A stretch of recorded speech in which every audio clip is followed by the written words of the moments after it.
going to do here is, there's a lot of things probably that your bubby didn't tell you about Passover. There's a lot of things that my bubby didn't tell me about Passover.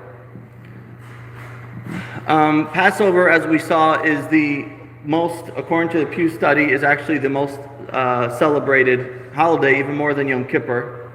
And it's understandable, and even more than Hanukkah. It's interesting it says even more than Hanukkah, but according to their research, that's what they came to. And obviously it's something that's very associated with tradition and family, etc. The thing is that for many families, the traditions of Passover are things that are done from year to year, and there's many, many different customs. But sometimes in the family traditions, sometimes the basics of what the holiday actually is about gets lost. And what I mean by what the holiday is about, I'm talking simply from a halachic perspective, from just Jewish law, just knowing what to do, how to do it, when to do it properly. Because we have the assumption that this is the way my family did it, and so that is the right thing to do. And so I did feel it's important to go over some of the basics of what actually is the proper way to celebrate Passover. And I do want to be clear again, there are many, many different traditions and family traditions, and there's many different customs. Like we just saw at the end, there's a Sephardi custom that they do eat rice, the Ashkenazi custom that they don't eat rice, and even that breaks down different type of matzahs that are eaten, different type of foods that are eaten, and it really there's myriads of different ways to celebrate Passover. But what I want to do today is to go back to the basics, to understand what we're supposed to do and why. And I'm not taking this from a spiritual perspective, which could be a class on its own, the mystical meaning of Passover and the Exodus of Egypt, which has so much richness to explain. Today I want to go just simply where does it come from, what the law is about, and what we do. For example, how many people know that the idea of the 4 sons is actually in the Torah, in the Bible? The Torah itself actually, you did know that, actually goes through the 4 sons and tells us what each of the 4 sons are going to ask. You have the Torah says it in a few places in Exodus, in Deuteronomy, saying that your son is going to ask you this and this and this. In other words, the Torah makes it clear that this is something. And when we read the 4 sons of the Haggadah, it's like, okay, great, 4 sons. But that's actually, the Torah tells us that this is what it's going to be. So what I'm going to do here is I'm going to go through all the basics of keeping Passover. And if you have any questions, feel free on the way. And what I've done is I've broken it down to 11 general things, and then each one with some specifics. One thing we talked about, the first thing, Ma'os Chitim. Ma'os Chitim means charitable funds for Passover. There's a special mitzvah to help the poor, and back in the day when there were small Jewish communities, they would actually, it was like a tax to give to communities for Ma'os Chitim. What does the word Chitim mean? Ma'os means money, Chitim means what? Wheat. Money for wheat. What is the money for wheat? Back in the day, a lot of people baked their own matzah. Even today, some people bake their own matzah, but they needed money for wheat. They couldn't afford wheat for matzah.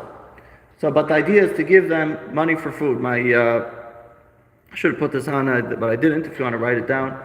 My father-in-law actually runs a charitable organization where he feeds poor people every single week. They send out coupons, food coupons to people in need. And it's called, the long name is Chevra Simcha Shabbos V'Yantif, but the short name is cssy.org, cssy.org. And now they have their Pesach campaign where they send money. And now, I mean, how much does matzah go for? Shmura matzah today.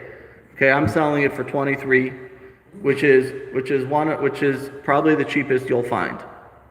Okay, and because I'm not doing it as a business, I'm doing it as a service.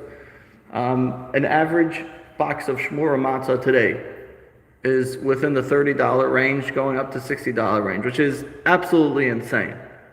Okay, a lot of it, by the way, has to do with the war in Ukraine, because that's where a lot of wheat comes from. But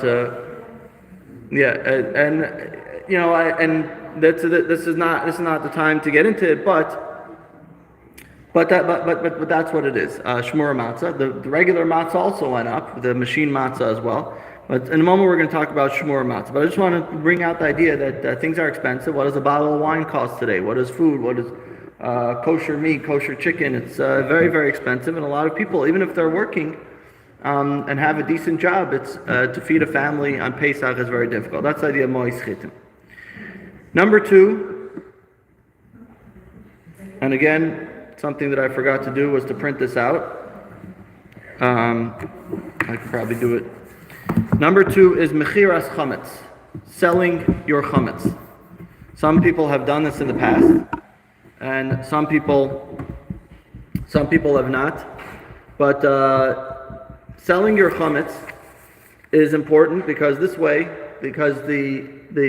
law is that chametz she'avar alav Pesach, chametz which you owned on Pesach, which was owned on Pesach, by a Jew, you're not allowed to eat after Pesach.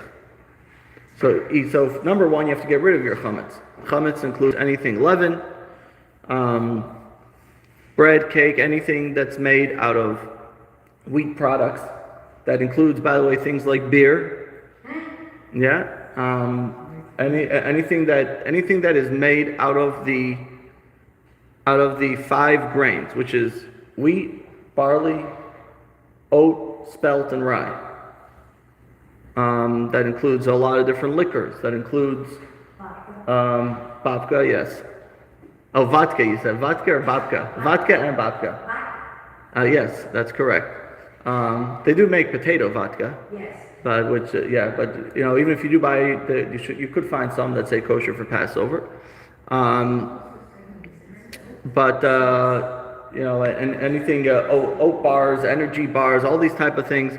So there's a lot of things that are chametz, which is actual chametz, which goes over the actual level. Wheat, barley, spelt, rye, and oat. Right? Oat, yeah, oat. What if you don't have it? You don't.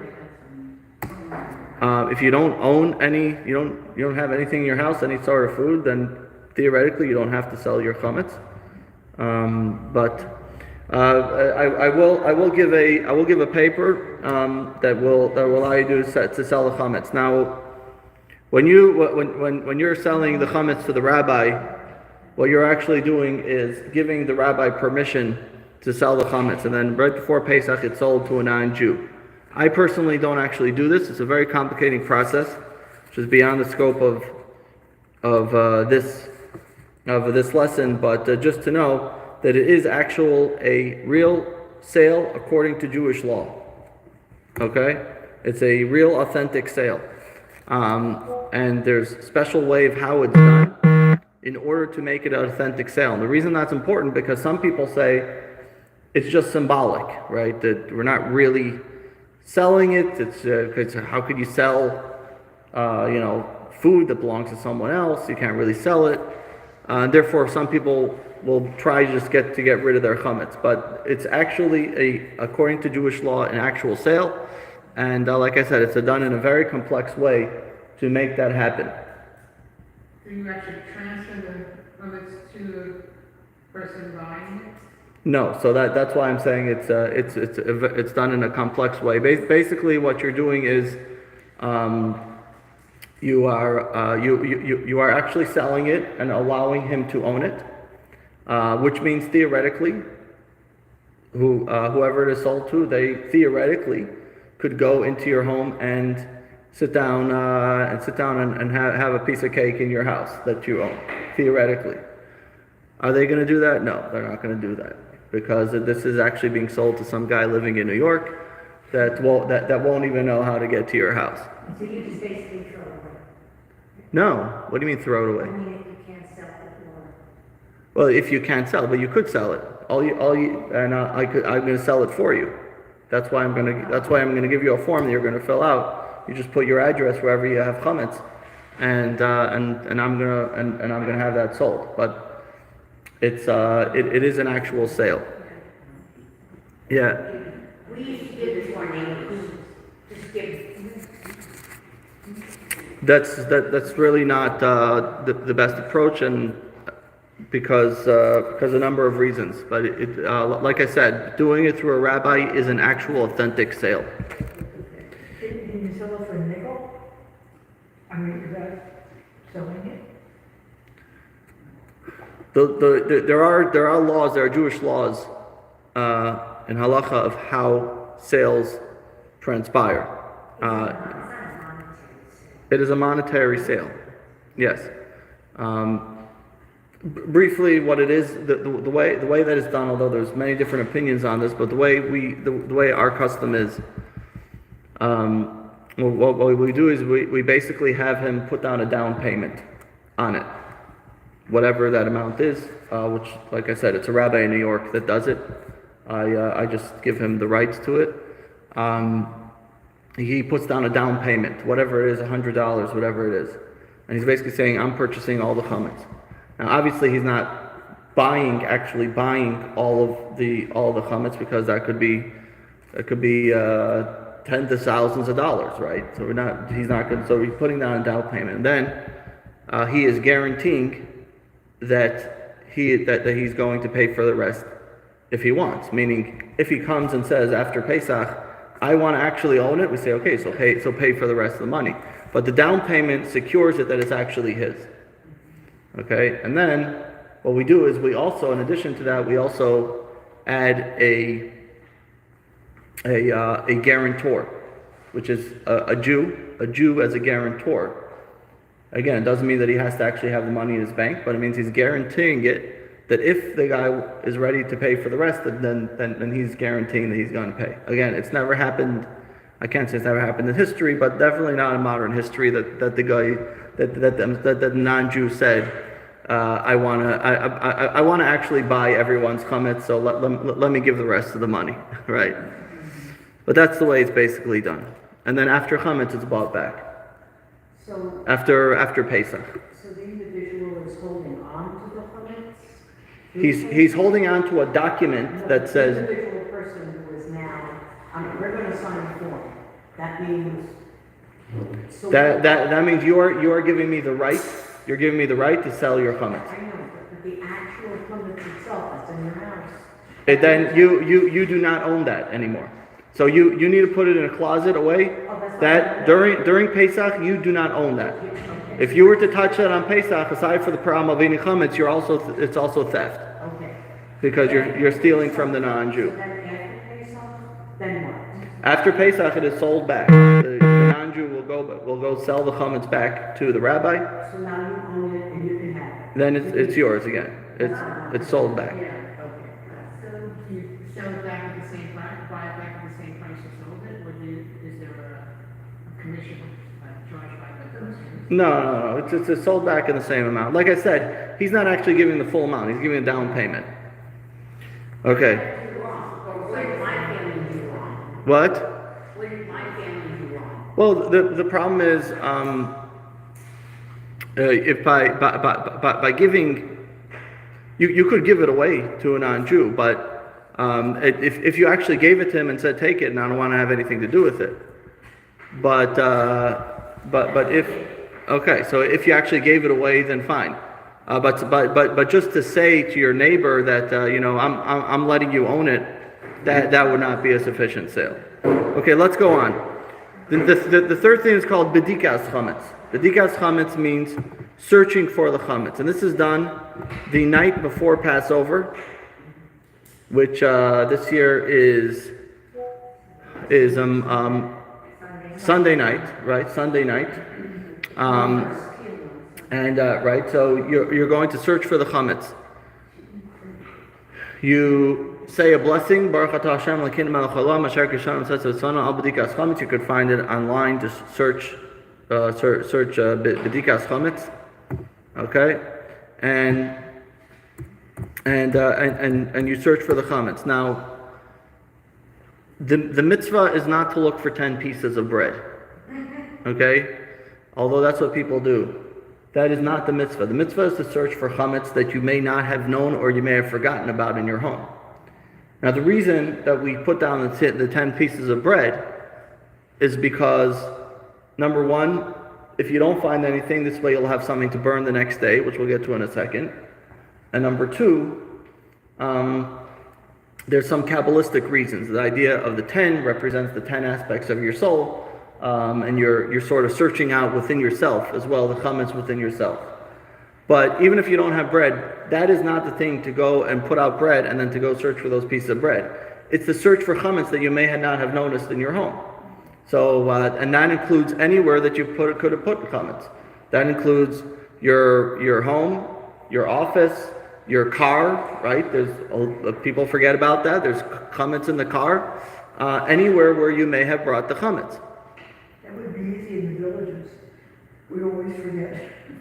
Okay, so there you go. So that is the idea, to search for chametz where you may have forgotten it. Then the next day, the next morning, is a mitzvah of bir chametz, burning the chametz. The best way to burn it is to actually get rid of it. Now, do remember that by now, if you sold your chametz, that means anything that you have intention to keep for after Pesach, you're not burning that. You're only going to burn what actually you're getting rid of. So whatever you searched and you found the night before, anything that you feel that you're getting rid of, that is the chametz. Now, at the time that you actually burn the chametz, and this is also by the night of, you say something called kol chamira, which means, I'm just going to translate it, and you can find this online of what to say when you burn the chametz. You say, any leaven or anything leaven which is in my possession, whether I've seen it or not, whether I've observed it or not, whether I've removed it or not, shall be considered not and ownerless as the dust of the earth. Now, after you search the chametz, you say, any leaven or anything leaven which is in my possession, which I neither have seen or removed, which I am unaware, right? The night after you say, which I am unaware. When you burn the chametz in the morning, you say, whether I know about it or not, it still should be ownerless. So actually what you're doing now, we have right now 3 ways of getting rid of the chametz. Number 1, we sell it. Number 2, we search for it. We search for it and burn it. And number 3, we say that it's going to be ownerless. It's called hefker. We make it ownerless. Now, why we go to such extremes about when it comes to chametz? Why don't we do that? With pig. I'm going to get rid of all my pig, and I want it to be like nothing. And so the answer is, because if something is not kosher and you're not used to eating it, then we don't have a concern that you're going to come to actually eat it.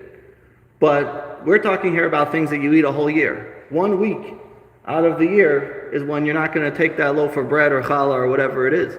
So since you're so used to those things, so we want to make sure that you want to completely get rid of it.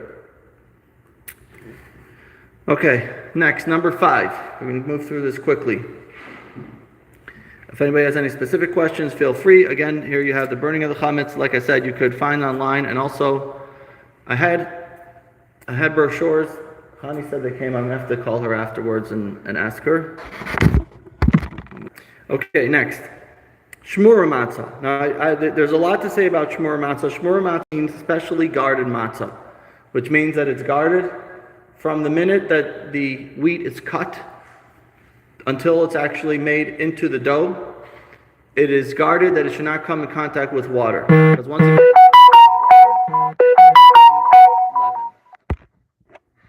and so that's called shmura. It's extra guarded. No. One second. This is to make sure that until it's actually kneaded with water in the matzah bakery, that it doesn't come in contact with water from when it's cut off. Because the water, okay, so now you're saying, so how does that actually happen? So if you saw, one of the questions was, how long does it take? So Bread will begin to leaven, will begin to rise after roughly about 18 minutes. It's not an actual science, but that is the accepted number. Could be a little bit more, could even be a little bit less, but it's accepted in general in a normal atmosphere.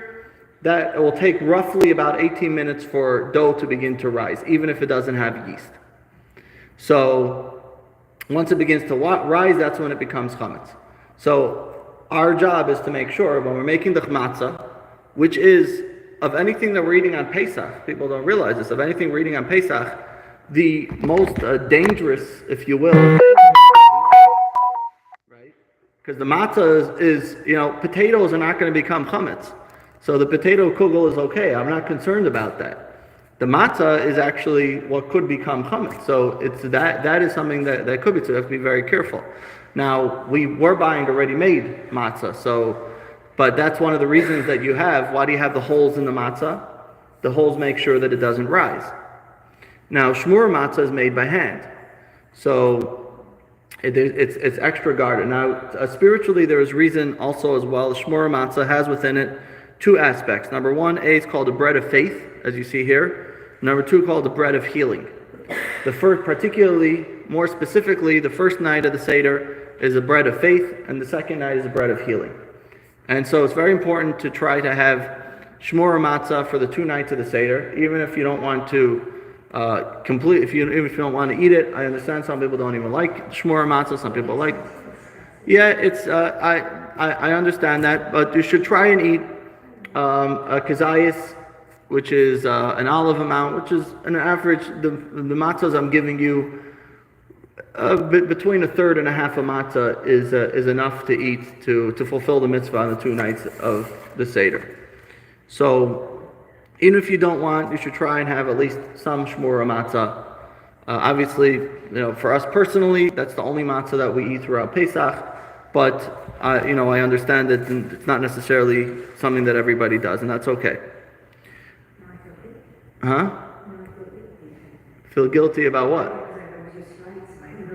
No, there's nothing wrong with strites. I'm just saying, in addition to that, you should try to have, at least for the nights of the Seder, you should try and have, at least the nights of the Seder, everyone should have at least like a third of a shmura matzah. I'm not saying that that's the only thing you should eat. I'm saying for us, that's all we eat. But I'm not saying that that's the way it needs to be.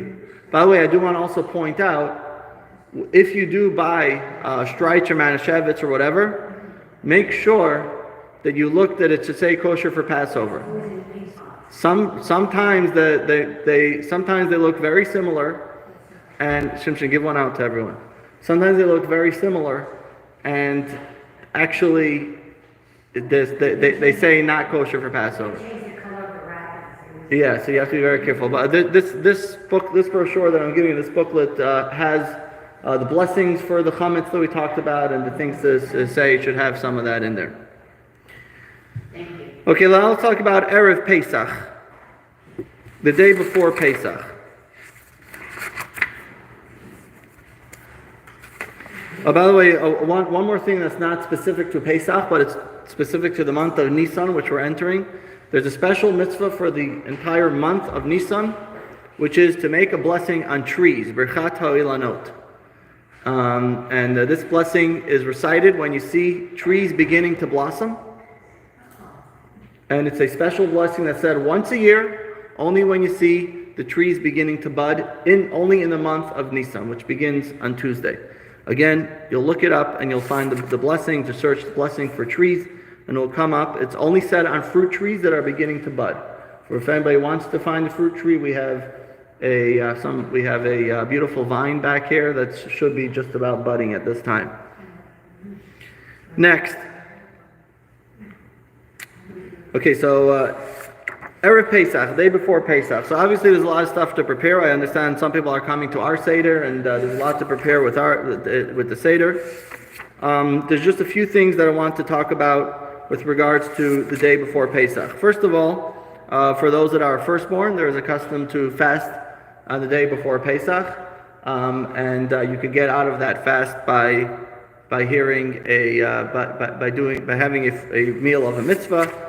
in this particular case, we do a siyum, we complete a tractate, a Talmud, which becomes a meal of a mitzvah. Now,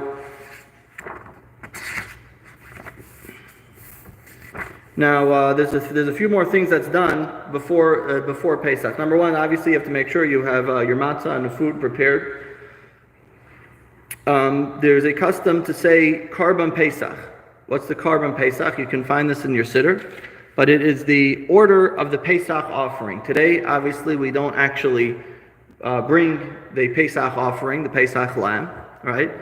But in the seder, you'll find that after in Erev Pesach in the afternoon, some people read the entire order of how that's done. Again, it's found in the Siddur and the Haggadah. Most Haggadahs have it as well in the beginning. You can read the order of how the Pesach offering is done, and as we say, and as it says that by actually learning about the Pesach offering, that is as if we actually brought it. So that's one custom. And then the other custom that's done on Pesach is the 2 nights of Pesach. In the evening prayer, we recite Hallel. Hallel is the prayer of thanks, which is usually said by daytime. On Pesach, we do it in the evening as well. We say it both in our prayers, and we also say it during the Haggadah. So these are 2 special things which are done on the eve of Pesach, aside for the Seder. And now we're going to go through things about the Seder. Okay, you ready? So let's begin with the Seder plate. What is the Seder plate? So there's 6 things on the Seder plate.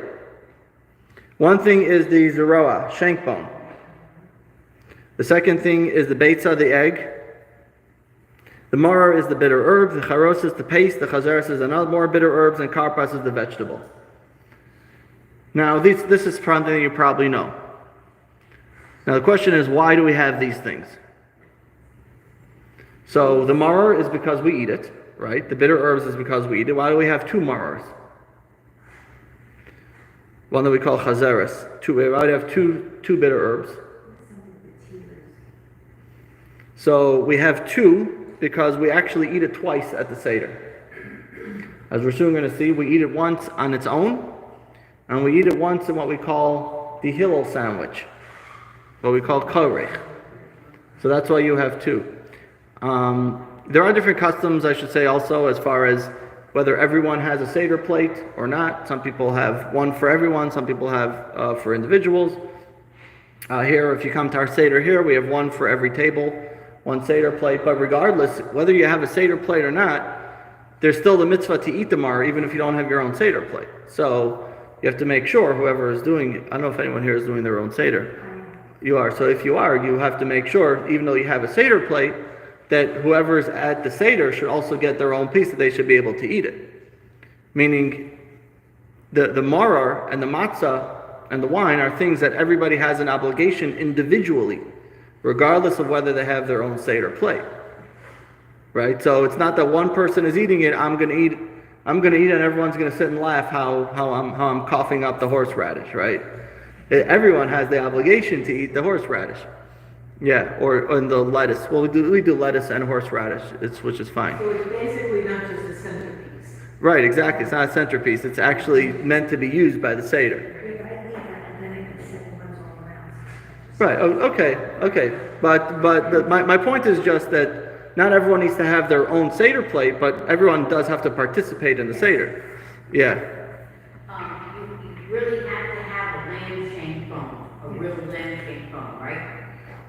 I'm sorry that I'll have to disagree with you on that. Actually, it's not supposed to be lamb.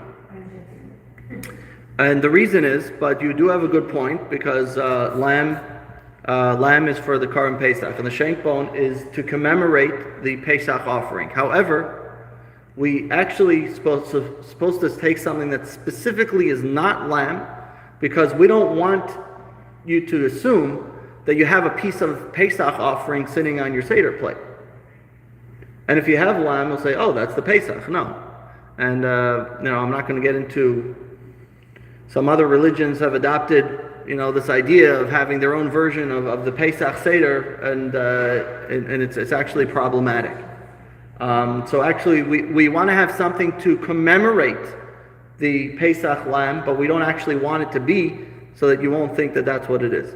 Our custom, the Chabad custom, is to use a chicken neck, but it could really be any piece, and it should be a little bit roasted. A piece of chicken, preferably a piece of chicken you should roast it a little bit. But again, you don't want it to be actual lamb. Now the bait says the egg. Why do we have the egg? What's the idea of the egg? Huh? Okay. So what does it have to do with the seder? Rebirth, okay. But what does it have to do? Well, I guess you could say the time of Exodus is the time of rebirth. But why is it sitting on the seder plate? I mean, these are all wonderful ideas, but why is it sitting on the seder plate? So actually, aside for having the Pesach lamb, the actual sacrifice of Pesach, there is other things that there was a mitzvah biblically to eat on Pesach, another piece of meat. What was it called? It was called a chagiga. What is chagiga? What does the word chagiga come from? The word chag. What does chag mean? Holiday, right? Chag means holiday. So the chagiga means the celebration, the holiday celebration offering which was brought. So the way it was in the time of the temple, comes Passover time, everyone would go up to Jerusalem. You would bring the Pesach lamb. But the problem is the Pesach lamb, when do we eat the Pesach lamb? Does anybody know? We eat something in place of the Pesach lamb today. What do we eat in place of the Pesach lamb? Chicken? Nope. Yeah. Nope. Beef? The afikoman. The afikoman we eat after the meal to commemorate. We eat matzah. Of course, matzah. Why not eat more matzah?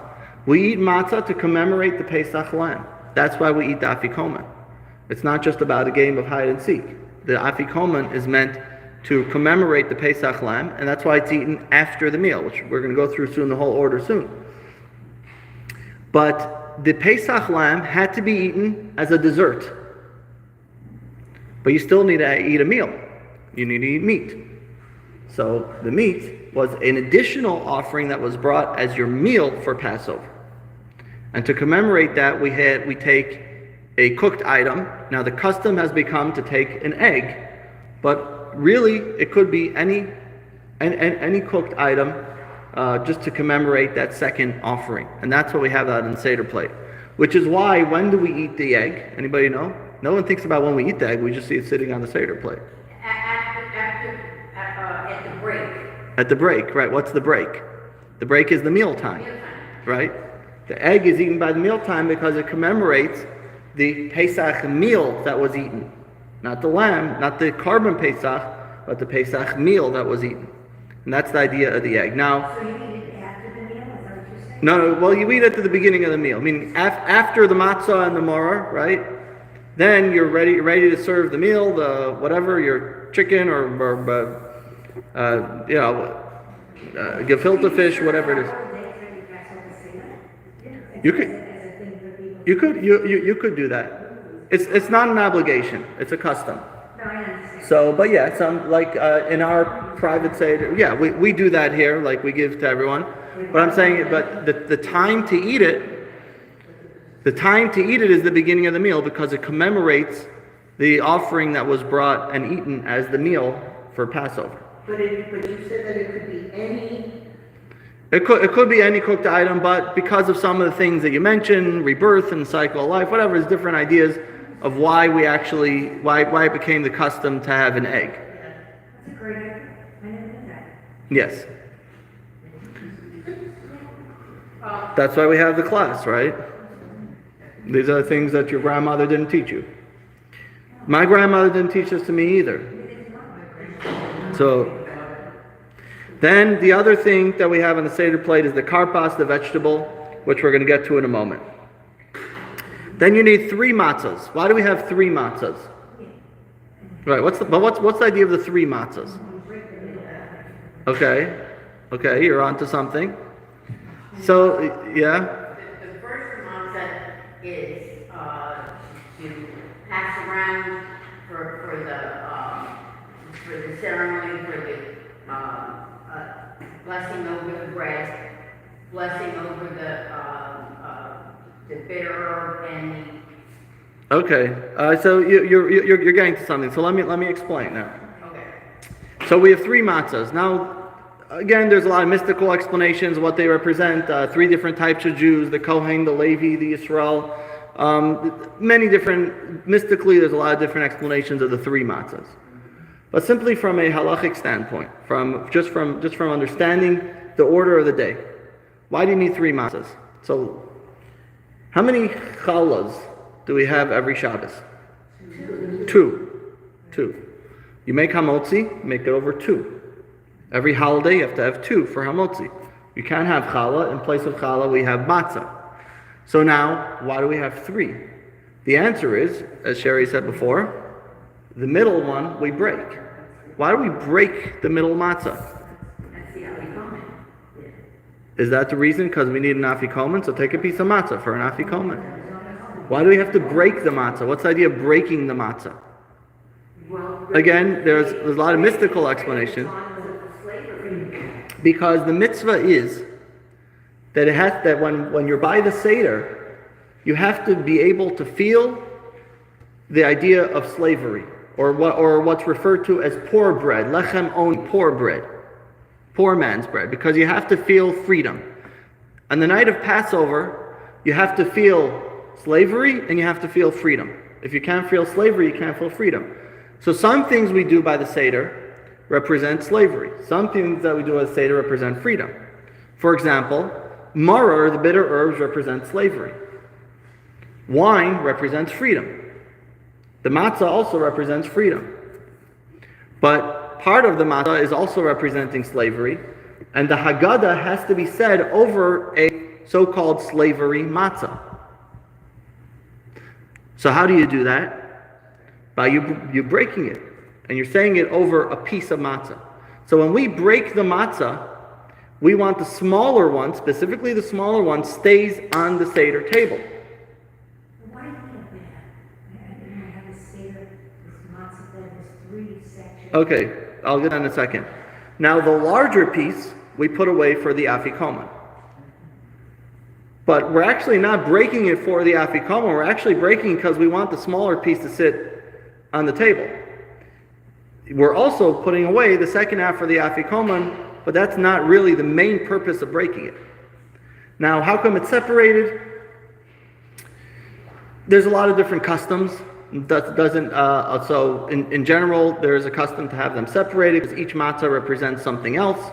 Each matzah is meant to be used at a different part of the seder.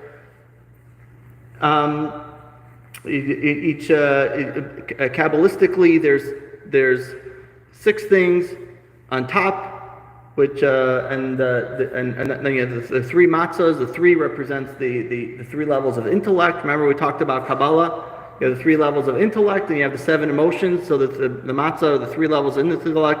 On top, you have the 6 things representing the 6 emotions, and then Malchut, the 7th one, which is the all-encompassing Kaira. There's a lot of different explanations in the petty details. I shouldn't call them petty, but the details of it. But when you understand the general idea of what we're doing, that helps us understand a lot more what's important and what the main focus has to be. Okay?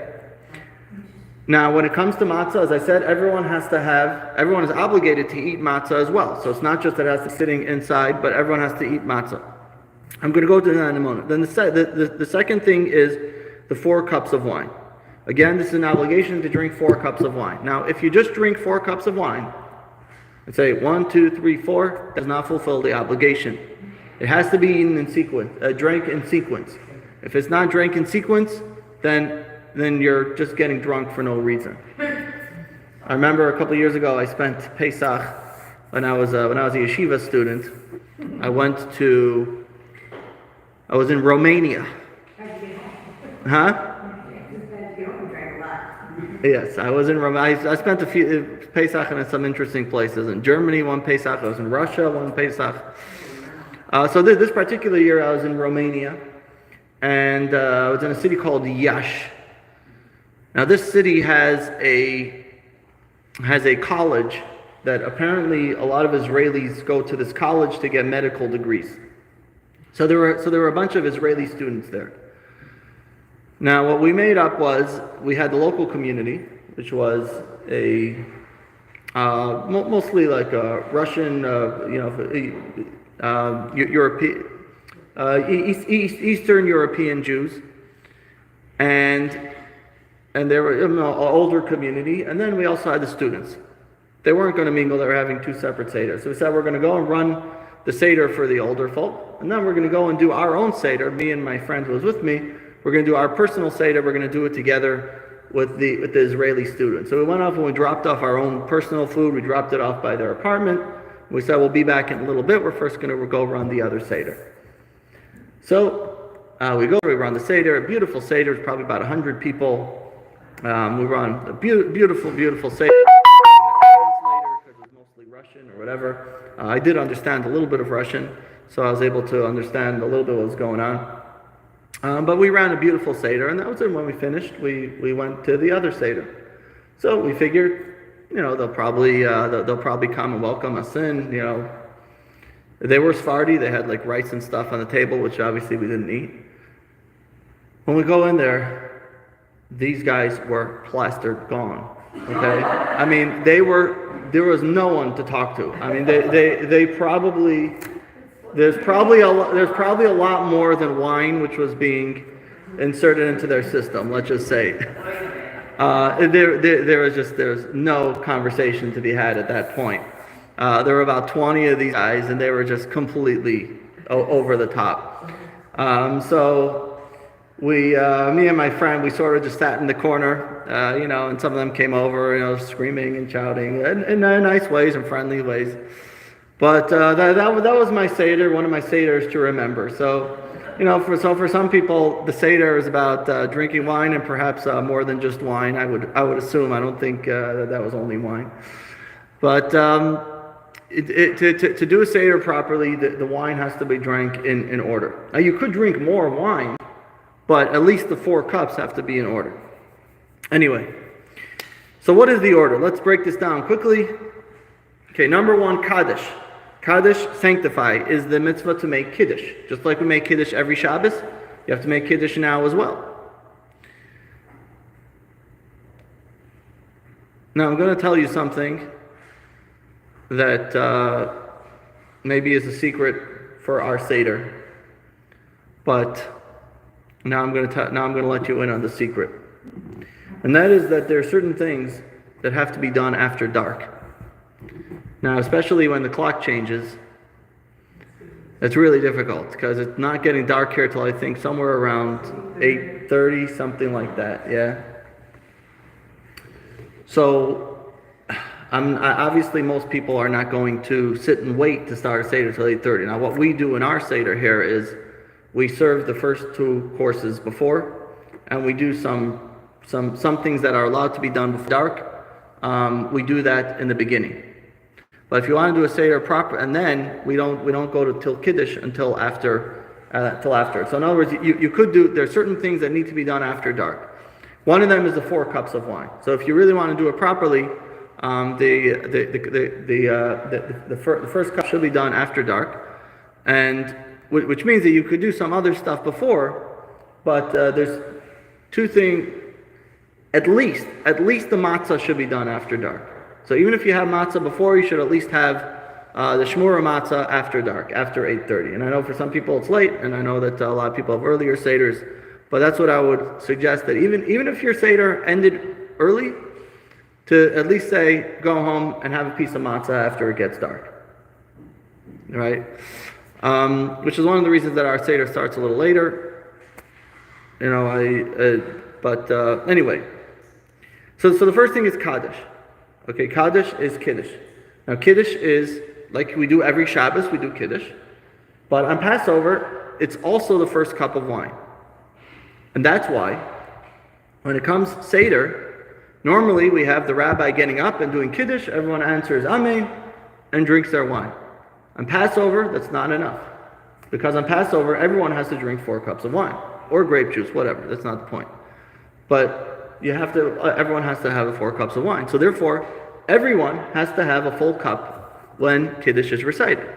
You don't have to drink a full cup, you have to drink you have to drink a revius, which is, or even most of a revius. A revius is about 3 fluid ounces. It's not a lot. Really not a lot. Huh? Yeah, it's really not a lot. If it's hard to drink, or even 2, some people even say 2.5 ounces. So it's really not a lot. It sounds like a lot, 3 cups. Some people, if you could, go for it. But if it's hard, you're literally talking about a couple ounces in each sip. But everyone has to have that. So when it comes Kiddush, unlike a regular week where the rabbi has a big cup and everyone has their little thing, everyone's got to have their cup of wine. So that's Kaddish. You recite Kiddush. Then it's Orchatz, wash your hands. Wash your hands. We are not washing for bread. And one of the reasons we do this is so that many things that we do on Pesach night, so that the children should ask. We do a lot of weird things on Passover so that the children should ask. Because the Torah is very clear that the children have to ask on Passover. And we want them to ask. So therefore we do weird things. And the next thing they're asking, we're washing our hands like we do every Shabbos. We're going to wash our hands for challah. Oh, we're not going to go straight to eating the matzah. What are we doing next? Instead of dipping the matzah in salt, what do? We're taking a vegetable and dipping it in salt water. Okay. What is the reason for this? One reason. So that the children should ask. That is the reason. Yes, there's other things. The salt water represents tears and all that. That's not the main reason we're doing it. We're doing it because we want to do strange things that children should ask. So this is why we do that. That is the idea of... This could be done, by the way, better not, but if there's no other way, this could be done before dark. And that's the idea of karpas, what we call the appetizer. Then is yachatz, break the middle matzah. So we already explained the idea of breaking the middle matzah. Why do we break the middle matzah now? Because what's number 5? Number 5 is Magid telling the story. And the story of the Exodus has to be told over poor man's bread. Therefore, the poor man's bread has to be a broken bread. Okay, it's getting late, so I'm going to go through this a little quicker. Magid is going through the story. Now, when we talk about going through the story, it's very long. There's a few main things that have to be said. Number 1, you got to ask the 4 questions. Even if there's no children, let the adults ask the 4 questions. Number 2, you have to answer it, which is Avada Mayinu, which is the answer to the 4 questions. And number 3, I know Dayenu. Everybody says Dayenu. It's not the main part of the Haggadah. The main part of the Haggadah is what we say. Rabbi Eliezer said that anybody who didn't say these 3 things on Pesach did not fulfill his obligation. Is it in here? No, it's not in here. It says Rabbi Eliezer said, whoever doesn't say these 3 things on Pesach did not fulfill his obligation. What are the 3 things? You have to say Pesach, Matzah, those 3 things. And you'll see that it says that in the Haggadah, that everyone has to say these 3 things. So the main thing is to ask the 4 questions, to answer the 4 questions. All the additional parts should be read, but again, that's not the primary part of the Haggadah. Again, Dayenu, yes, you should definitely say. You should say as much as you can. But if you were to say, I can only do a 5-minute seder, what should I do in 5 minutes? Then that's what I would tell you to do. Okay, then after we have to go to Rachza. We wash our hands. Now this time we're washing our hands as we do traditionally every Shabbos before eating bread, because we're going now to eat matzah. You're going to eat matzah, eating bread. That's the next thing. Motzi, which we make a blessing on bread. Hamotzi lechem min haaretz. You say that blessing on the matzah, because that is your bread of the night. So we say the motzi means the blessing of motzi. Motzi lechem min haaretz. Yes, it's not challah, but this is our bread of the night, is matzah. And when doing so, you hold all 3 matzahs, because you need the 2 full ones. You need to have the 2 whole ones, just like you make on 2 challahs, right? Is that done at the beginning of the seder? That's done. No. It's done after you read the Haggadah. The Magid is the story of the Exodus. So after you do the Exodus, then you do Rachza, then you wash your hands, and then the matzah will be the first thing that's eaten. No, I shouldn't say the first thing that's eaten, because we already had the vegetable, right? So you have the vegetable. Well, the first thing that's eaten within the meal would be the matzah. But you make two blessings on matzah. It might even be in your booklet. The first one is Hamotzi lecha min haaretz, and the second one Asher kiddushanu mitzvotav v'tzivanu al chilas matzah. There's two blessings that we say on the matzah. Everyone says both of those blessings. Why would you say it on bread if you're not having bread? Because it's still. It's considered bread. It's an unusual bread, but it's still bread. Yeah.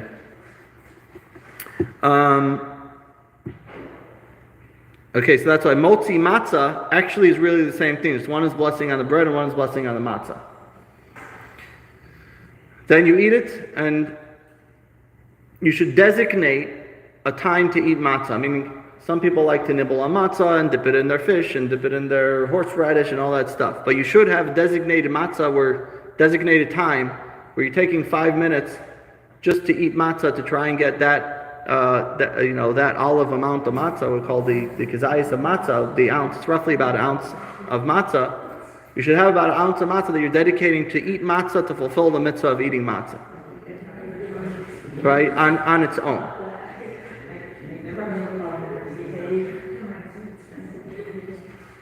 Yeah. But you understand what I'm saying? That you could eat as much matzah in the night as you want. But you should dedicate, at this point, to eat at least an ounce of matzah just to fulfill the mitzvah. If you want to eat all matzah the whole night, fine. But matzah should be eaten on its own, at least at one point, just to fulfill the mitzvah specifically. Okay? And that's at this point. After you finish the matzah, you take the maror, the bitter herbs. The bitter herbs is dipped into the charoset. The charoset, there's a million different customs of how to make the charoset. However you like to make it, you make it. That's not the point. Point is that we dip the maror into the charoset. The charoset represents the bricks or whatever, right? To remind us of the bricks that they were built. And that's the maror. The maror is about the slavery. Because we do things that represent slavery, we do things that represent freedom. Maror represents slavery. There's a special bracha that's made on maror. Asher kiddushanu mitzvotav v'tzivanu al achilat maror. Say that blessing and you eat the maror. After that we do korech. Korech is the Hillel sandwich. What is the idea of the Hillel sandwich? Hillel was of the opinion that the matzah, maror, and Pesach lamb have to be eaten all together. Excuse me, when the Torah says to eat the matzah, maror, and Pesach, it has to be eaten in one bite. So he said that we eat it. So today, we don't have the Pesach, but we have the matzah and the maror, so we eat the matzah and the maror together. This is a custom. If you're not able to eat it, that's okay. As long as you eat the matzah on its own, and you should try to eat the maror as well. The sandwich is something which is, again, a custom done on the night of Passover. It's not the primary mitzvah. The primary mitzvah is to eat the matzah. I did forget to mention, the second cup of wine is drank after Magid, after the story of the Exodus. So right before you go and wash your hands, rachsa, that's where the second cup of wine is to be drank. Okay? That's where cup number 2 is. Don't they always have that in the Haggadah? It says, in the Haggadah it would say it, yes. Okay, then step number 11 is Shulchan Aruch, the festive meal. And we have options of brisket or chicken that anyone signs up for our seder. You could have either one. That's fine. Then is Safon the Afikoman. The Afikoman, as I pointed out before, is to be eaten after the meal is finished, because this represents the Karban Pesach, the Pesach lamb, which was eaten after the meal specifically.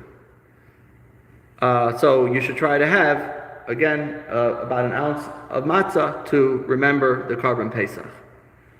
If it's too hard, as long as you ate during the first time of matzah, then you should. If you want to, do it right, then you should have an extra ounce of matzah here to remember the Karban Pesach, the Pesach offering. But that is the idea of the Afikoman. The Afikoman, the reason that we do the whole thing with the stealing, the Afikoman, all that kind of stuff, that is just in order to keep the kids awake. Again, it's all part of the idea of having the kids involved. And we do whatever we can.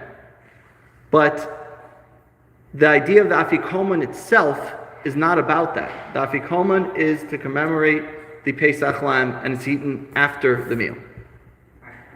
And if you have the kids looking for it or whatever, then what you're doing, see, really the right way is you should hide it and have the kids look for it.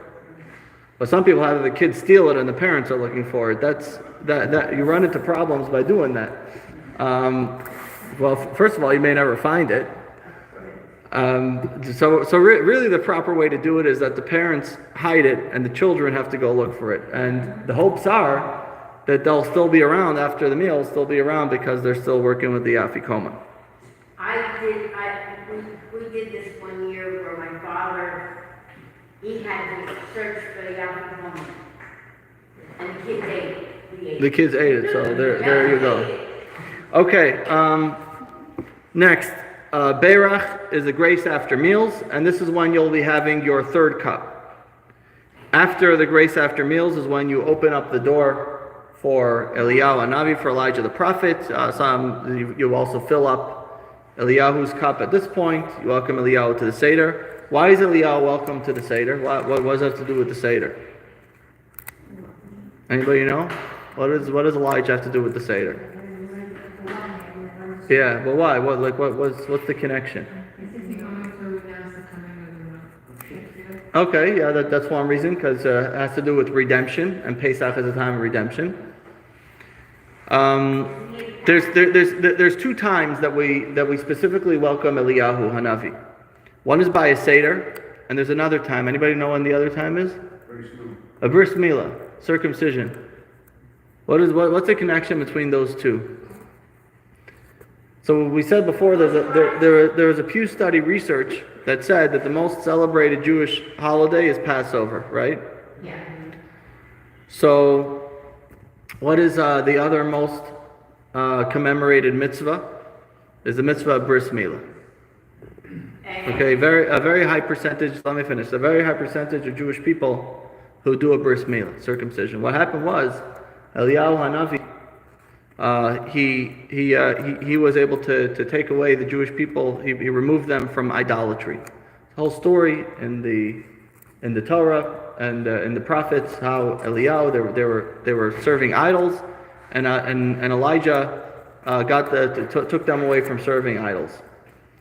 And at the time, he felt very depressed that he wasn't thinking very highly of the Jewish people. And God said to him, "You shouldn't think this way about my people. My people are very dedicated, and you're going to see." And not only that, God says that you're going to go there to the two main things that is about that brings about Jewish identity. You're going to be there to experience it. One is the bris milah, and the other is the Karban Pesach, when they do the Pesach. And God says you're going to be there every time to see how the Jewish people are keeping my traditions for generations to come. Anyway, so you have Eliyahu, you invite him in.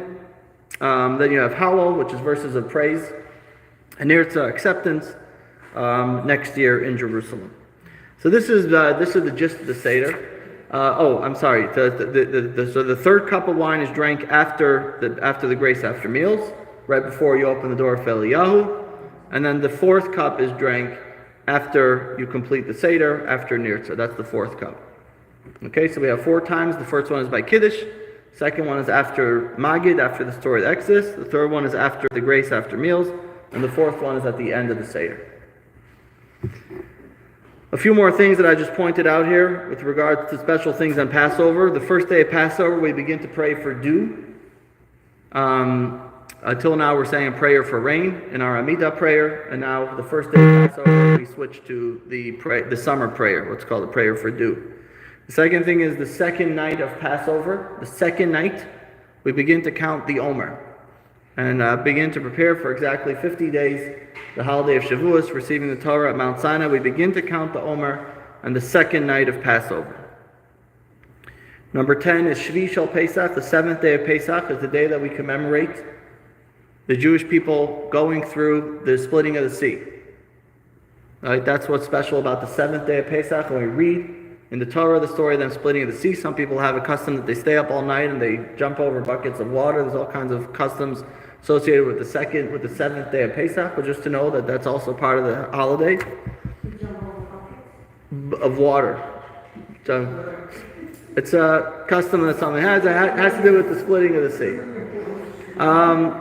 We don't have that custom personally, but some people do. Then you have the Achron Shal Pesach, the last day of Pesach, which is the day of revelation of Mashiach, and we also have a special Seudas Mashiach, a feast of redemption, which is at the very end of the holiday, which we do here, and you're invited to join. And the last day of Pesach is Yizkor also, so that's why So the last day of Pesach is also Yizkor. What time is the last day of Pesach, Passover? 7 o'clock. 7 o'clock? So this is some general ideas. Obviously, there's so much more to talk about. There's only so much I could cover in 1 hour. So I'll end it here, and if anyone has any questions, let me know.